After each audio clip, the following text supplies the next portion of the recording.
My name is Chris, and tonight I will be your guide as we embark on a journey to the beautiful land of ancient Greece, where we will join Heracles, also known as Hercules in Roman mythology, on his heroic quest to complete the famous 12 labors.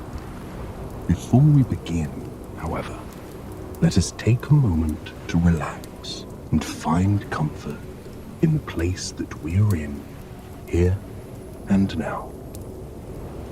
Close your eyes and allow your body to sink into the mattress beneath you.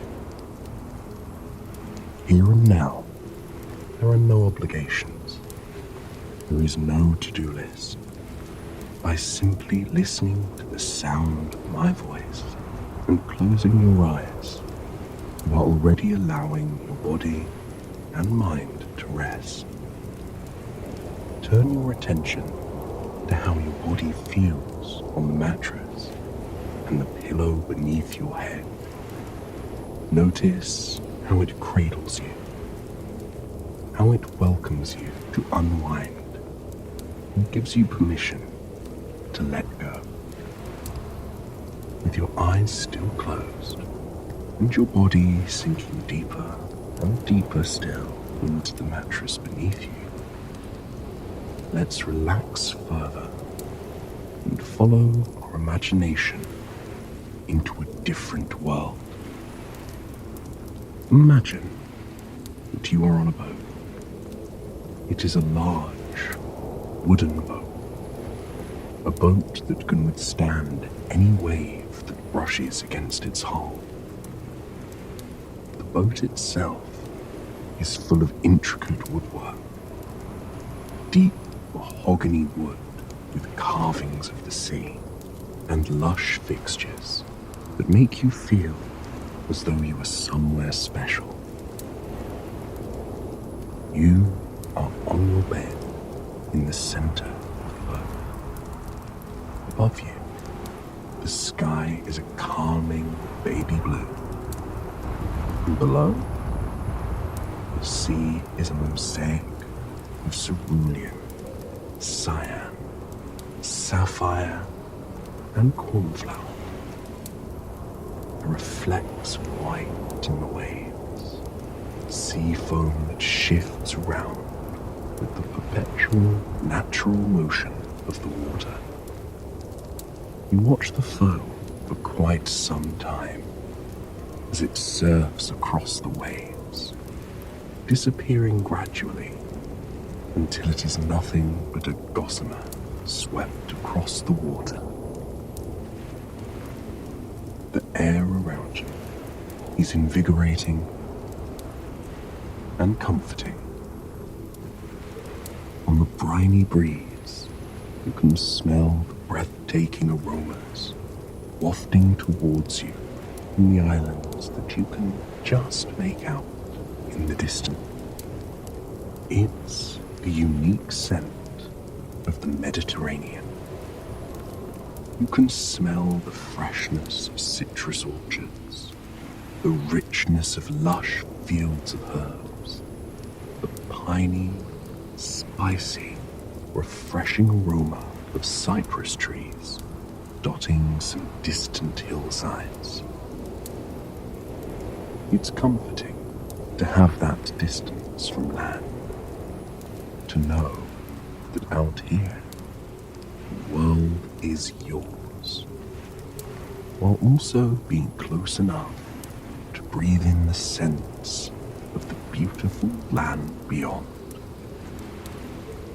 Overhead, white, fluffy clouds meander across the cornflower sky. They are like cottony puffs, lazily gliding over the sea of blue as they make their way towards the egg yolk sun overhead. All around, gulls and other seafaring birds dart and dance through the skies, singing songs to one another. and songs to the universe. Slowly, the clouds begin to drape over the areas of bright sunlight. The stunning rays of light fall across you in streaks now, gently illuminating parts of your body. You feel the warmth of one of these rays of sun as it washes across your face. The tender light relaxes the muscles around your eyes. In fact, your whole face begins to relax. Your jaw unclenches and your tongue relaxes, falling into a more natural position. Your shoulders fall away from your ears, giving you more space to breathe. You breathe slowly and deeply. The warmth of the sunlight seems to caress your muscles. Each and every one feels more relaxed. Even your mind grows more at ease. It's as if the warmth of the sunlight has cleared any fogginess or worries within you, leaving you a place to simply observe and be. Then you feel the rays of light drift down your body, now covering your arms and torso. The light once more works its magic in your muscles. Your hands unclench, falling onto the mattress, relaxed and in a natural position. Any tension that you've been carrying in your shoulders or arms melts away, disappearing into the mattress beneath you. And in your chest, you feel your breaths becoming deeper and deeper. It's as if the warmth of the sun has thawed them, giving you more space to take nourishing, deep breaths. With these breaths, you feel your heartbeat slow to a calm, peaceful level, and any weight that you might have been carrying within your heart or on your shoulders disappears, and you're reminded that it is not yours to carry anyway. The ray of light continues its journey over your body, now illuminating your legs in that brilliant golden glow. You feel any tension or pain that you've been carrying in your legs fade until you are left with nothing but a comfortable hum. Then the sun embraces your whole body. Basking in it, you feel at peace. And listening to the waves, you find yourself growing more and more relaxed by the second. Now that we've taken the time to relax and find comfort in the place that we're in here and now, let us begin our story. It was a sunny, brilliant day in the plains of central Greece when young Heracles was born. From the moment he entered the world, it was clear that he possessed something special. He smiled at his darling mother Alcmene, mere moments after he was delivered. And there was a spark in his eyes, unlike anything she had ever seen. She cradled her son in her arms, promising to keep him safe and happy. But little did she know how challenging that would prove to be. Heracles was the illegitimate son of Zeus, the god of the sky and thunder. Zeus was married to Hera, the goddess of women, marriage, and family. When Hera discovered that Heracles had been born, her jealousy and pain got the best of her. Her husband Zeus often strayed, but when these affairs resulted in children, they made it harder for her to forget these transgressions, and potentially put her life and the lives of all those in Greece in danger. And so, led by jealousy and revenge, Hera sent 2 snakes into Heracles' crib when he was but an infant. She knew a child as young as he would be unable to protect himself. At least, a normal child would be unable to. Still an infant, Heracles looked upon the snakes with no fear. Instead of cowering or crying, instead of calling out for his mother, Heracles took the snakes in his tiny hands, squeezing them and preventing them from biting him. Hera was disgusted, heartbroken by this, and she was concerned. It was clear this baby had strength of the gods, strength that would be hard to rid the world of. For several years, Hera allowed Heracles to go on and live his life peacefully. He was raised by his mother in the serene countryside, who spent his days doing chores around the household and being friendly with the other townspeople. He was known for his strength and his kindness, and because of both of those, he was a great help to all the people of his town.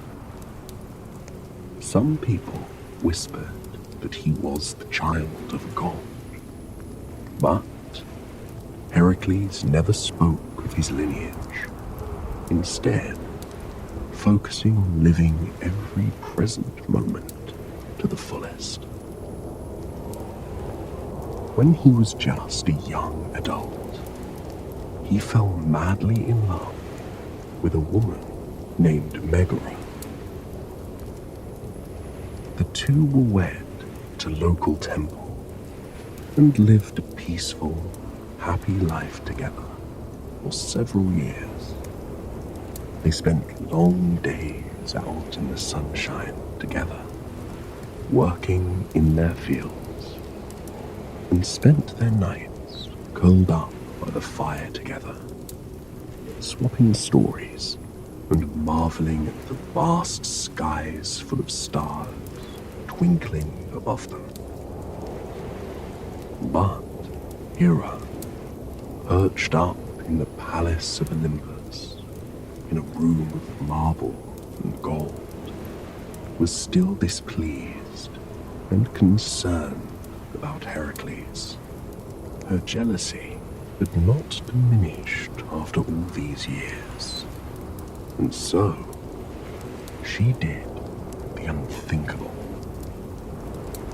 She cast a spell upon poor Heracles, driving him mad. In his insanity, he ended the life of his beloved wife. And when he awakened from the spell that Hera had put him under, he was devastated. Heracles did not care how this fate had come about. He firmly placed the blame upon himself.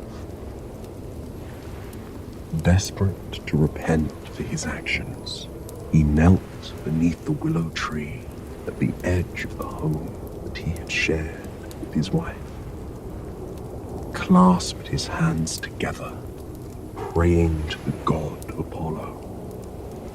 He asked Apollo for guidance.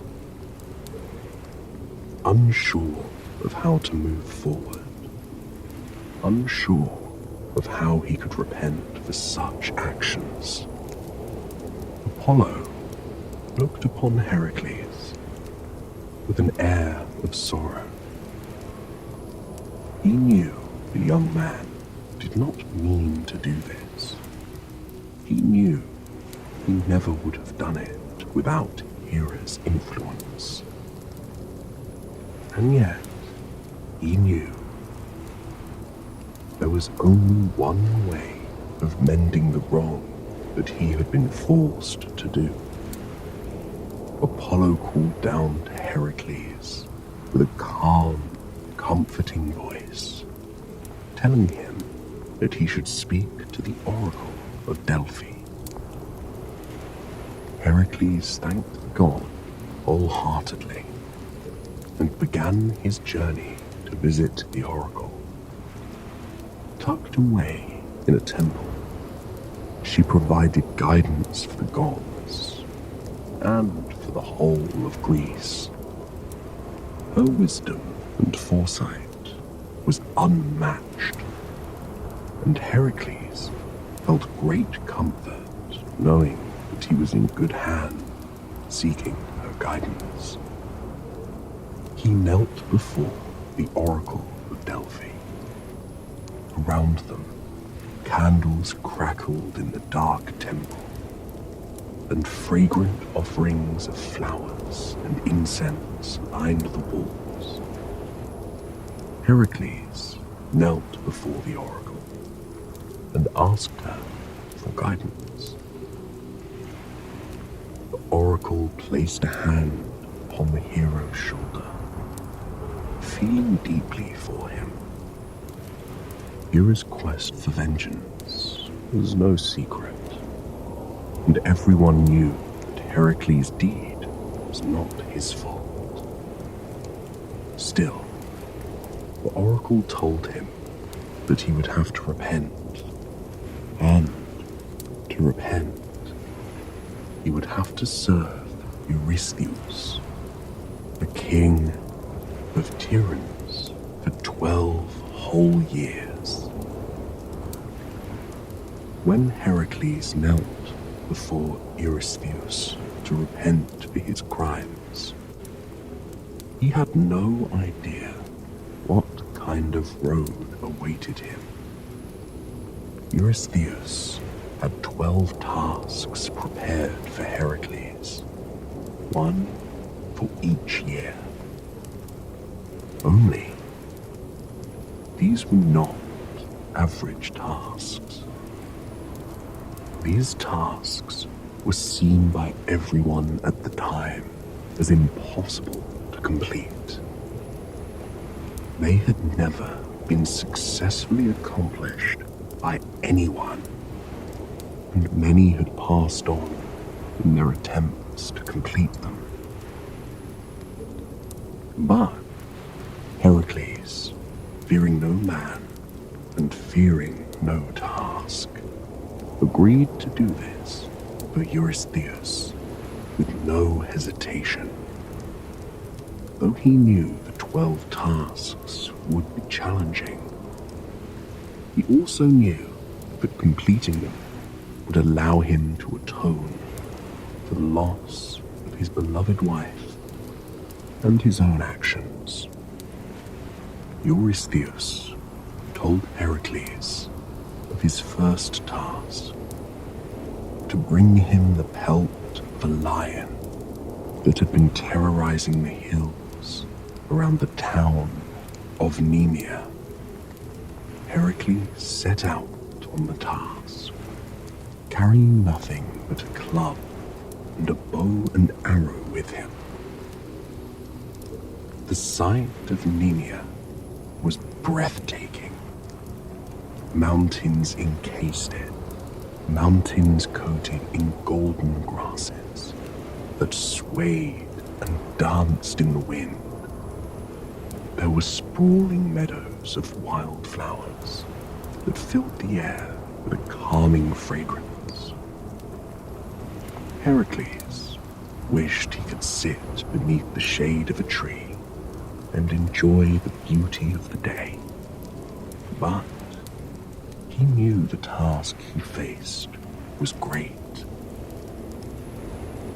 Heracles tracked the footsteps of the lion through the stunning countryside of Nemea. Every step of the way through the winding hills seemed to pass a view more beautiful than the last. He breathed by stunning caves made of blue and silver and grey stone that sparkled in the sunlight. He passed by flower meadow after flower meadow, stopping every once in a while just to breathe in their aroma. He passed by trickling streams, streams where the lion had paused to sip the cool mountain water. Finally, Heracles' tracking led him to the lion. He reached into his quiver and pulled out the arrows, getting a good shot of the beast. But as the arrow reached the lion, nothing happened. It crashed to the ground, falling in the dirt as though it was nothing but a piece of paper he had thrown. The beast roared at Heracles, aware of what he was trying to do. Heracles understood why getting rid of the lion had been deemed impossible.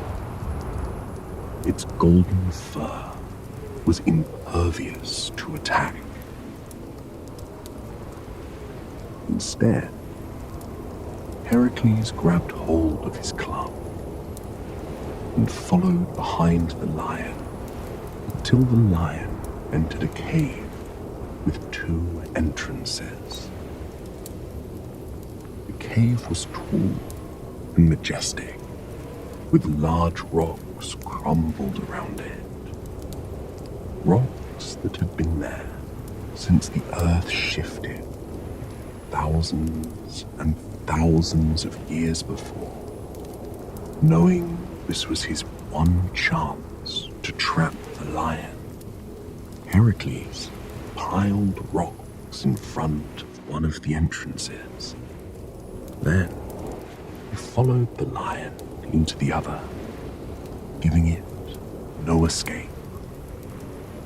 Using nothing but his bare hands, Heracles was able to put an end to the lion that had been terrorizing the people of Nemea for months on end. After being presented with the lion's pelt, the king was shocked.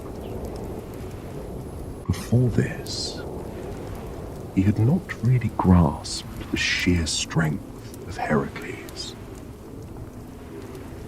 Fearful of that strength, the king forbade Heracles from ever entering his city again. Instead of facing him face to face, Eurystheus would send Heracles his tasks with the help of a herald. And that is precisely how he sent Heracles on his next task, which was even more challenging than the first. Heracles was sent to defeat the Hydra, a massive, snake-like creature with 9 heads that dwelled in the swamps of Lerna. The snake would rise from the swamps in the moonlight and terrorize the countryside, forcing many people to stay in their homes. Heracles traveled to the beautiful countryside and entered one of the many swamps. Moss hung from the trees that rose high overhead, casting shadows on the murky swamp water.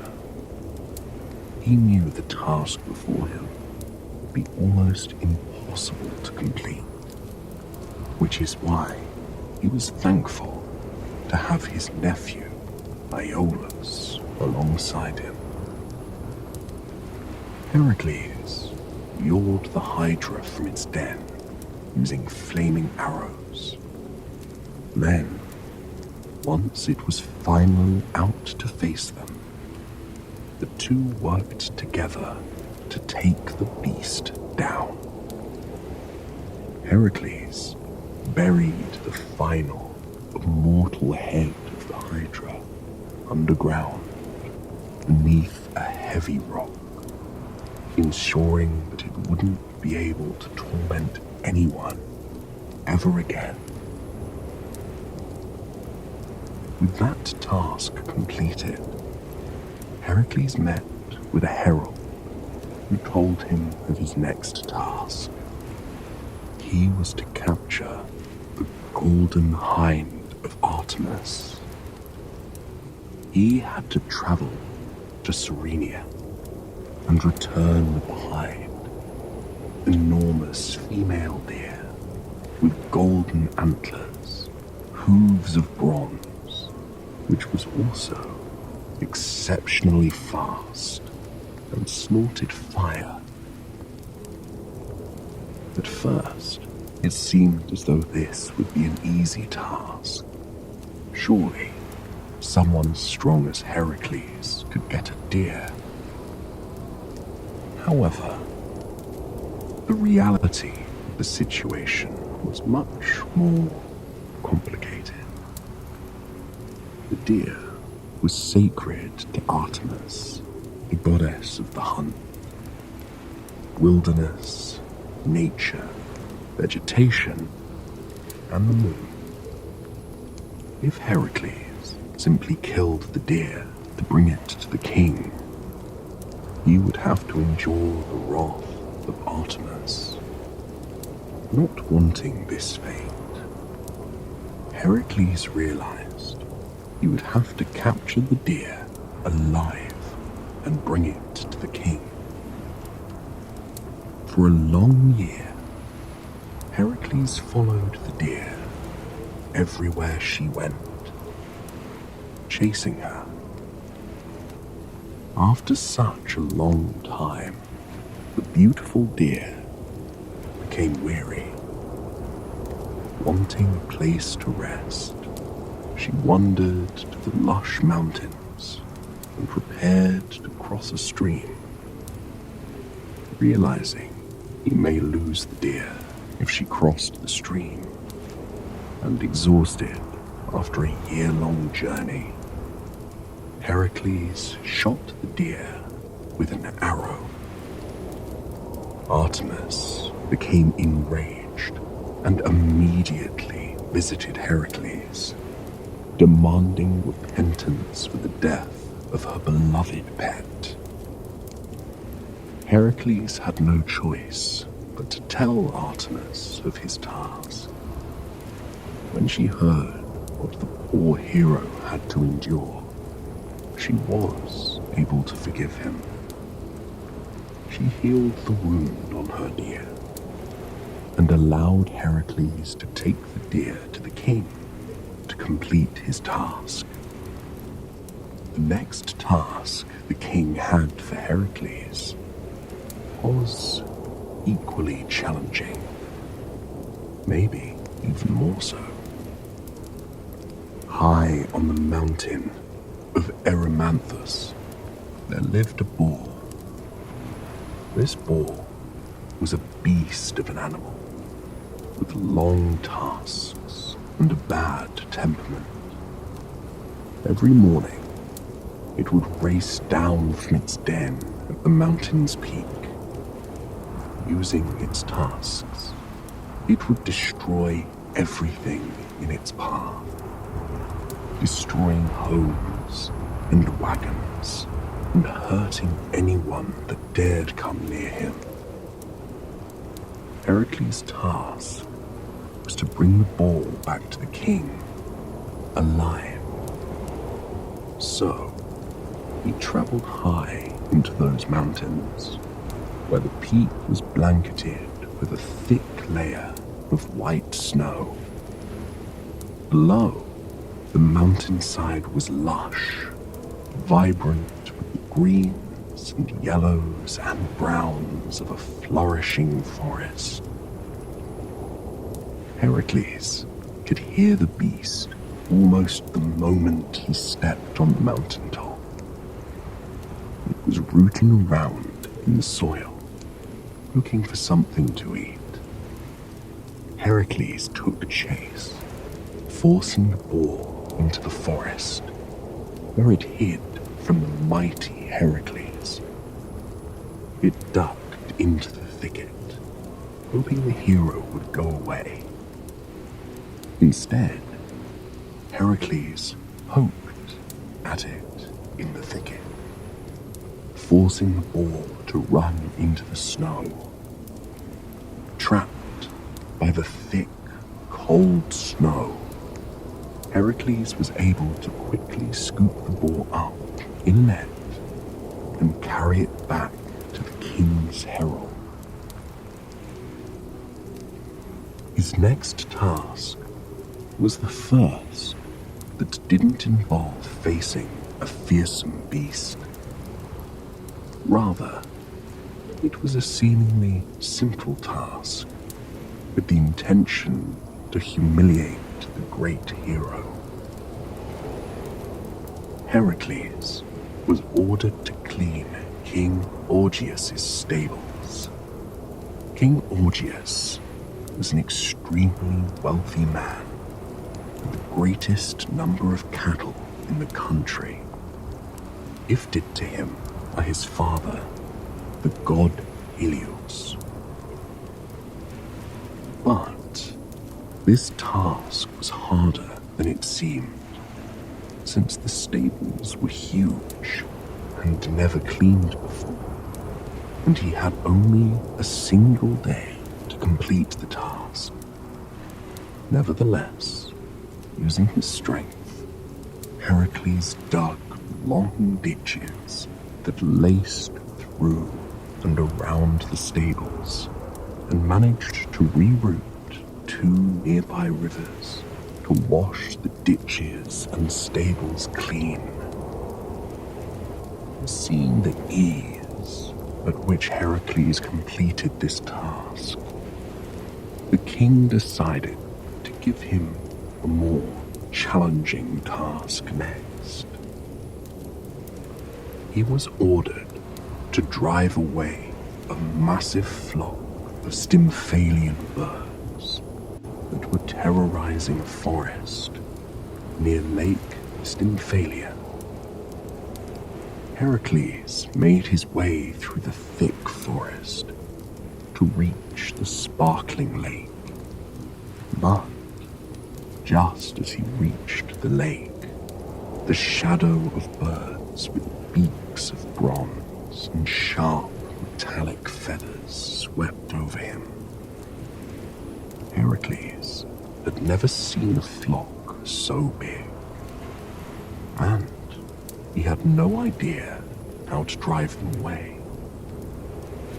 Fortunately for him, the goddess Athena saw his dilemma and decided to offer a young hero some help. She descended from Olympus and presented him with a crotala, a noise-making clapper. This crotala had been forged by none other than Hephaestus, the god of fire, metalworking, and forges, ensuring that they would be loud enough to drive the birds away. Heracles made his way to the tallest peak above the lake. He clapped the crotala together, driving the birds out of the trees. Heracles then shot many of them with feathered arrows, tipped poisonous blood from the slain Hydra. Heracles' seventh task was to capture the Cretan bull, a bull with a rather dark history on the island of Crete, and the father of famed Minotaur. The strong bull had caused trouble for the people of Crete for a long time, but Heracles was able to take down the beast with relative ease. When he arrived on the island, he first sought permission from King Minos to take the bull away. Then he captured the beast in a headlock, wrestling it to the ground, and then shipped him to Eurystheus. The bull later broke loose and wandered into Marathon, becoming known as the Marathonian bull. His next task would prove to be far more challenging. Heracles was sent to gather the man-eating mares of Diomedes. Diomedes was the leader of a Thracian tribe, and he used the power of his mares to rule over them. Eager to complete his task, Heracles sailed across the sea to gather the mares with a group of volunteers.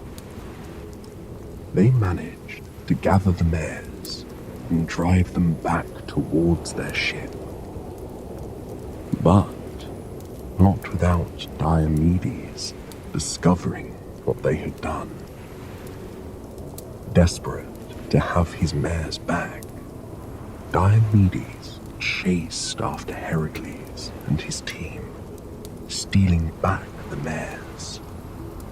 A fight ensued, which Heracles easily won with his strength. He defeated the tribe and killed Diomedes, allowing him to escape with the mares and complete his task. Bucephalus, Alexander the Great's beloved horse, was said to be descended from these mares. His ninth task was to obtain the belt of Hippolyta, the queen of the Amazon. The belt was a powerful armor crafted by her father, god Ares, god of war himself. The Amazons were a group of powerful female warriors and hunters who allowed no men in their society. When Heracles and his crew got off the ship, he kindly told Hippolyta why they had come. Hippolyta agreed to give Heracles her belt, feeling sorry for the warrior and wanting him to find peace. But there was one person on the island who didn't want peace at all. Hera, disguised as an Amazon woman, told the other warriors that the ship was attempting to kidnap their queen. Enraged, the warriors raced towards the ship, ready for a fight. A great battle ensued between the warriors and Heracles. He finally managed to escape on his ship with the belt, though it was no easy task. Heracles' next labor would bring him to the farthest point he had ever journeyed to. He was ordered to go to the ends of the earth and obtain the cattle of the monster Geryon. Heracles sailed to the beautiful faraway island, and as soon as he arrived, he was attacked by Orthrus, a giant two-headed dog, the father of the Sphinx and the Nemean lion. Heracles fought Orthrus, alerting Geryon to his presence. Fighting a giant with 3 heads and 6 arms was a challenge, but Heracles had an advantage with his strength. Using his poison arrows, Heracles was able to knock down Geryon and take his cattle. When he presented the cattle to the king, he felt a wave of relief. His tasks were nearly finished. The 11th task presented to Heracles brought him to one of the most beautiful places on Earth. He was ordered to get 3 golden apples from the Garden of Hesperides. The apples were guarded by a dragon, as well as the Hesperides, the daughters of the Titan Atlas. And not only that, but the apples themselves belonged to Hera and Zeus. Heracles managed to find the garden with the help of the Old Man of the Sea, a shape-shifting seagull. When he arrived, he discovered Atlas holding up the sky on his shoulders. Atlas had been condemned to hold the sky above his head for all of his life, a task which he rightfully hated. Seeing this as an opportunity, Heracles offered to hold the heavens for Atlas if he would retrieve the apples. Thrilled to be rid of the weight, Atlas agreed. Heracles held the heavens above his head while he waited for Atlas to return. But when Atlas returned, he was eager to find a way to trick Heracles into holding the sky forever for him. He offered to bring the apples to the gods instead. Knowing this was a trick, Heracles agreed and gave Atlas a trick of his own. He agreed to continue holding the heavens, but asked if Atlas could take it back for just a moment so he could put some padding on his shoulders. As soon as Atlas took hold of the sky again, Heracles took the apples and raced off, leaving him there. Heracles' final task would bring him somewhere he had never been before: Underworld. There, he was ordered to capture Cerberus, the three-headed dog that guarded the gates of the underworld. Heracles asked Hades, the god of the underworld, for permission to bring Cerberus to the king. Hades agreed, on the condition that Heracles not kill the beast. With ease, Heracles fought Cerberus and slung him over his shoulder, still alive. He brought Cerberus to the king, completing his tasks after 12 long years. From that moment forward, Heracles was forgiven for what Hera had made him do. He lived the rest of his life as a hero, sailing on many adventures with other heroes in Greek mythology. I hope you have enjoyed this sleep story, and it has brought you a night of peaceful sleep. Please, join me again tomorrow for another sleep story. Until then, sweet dreams.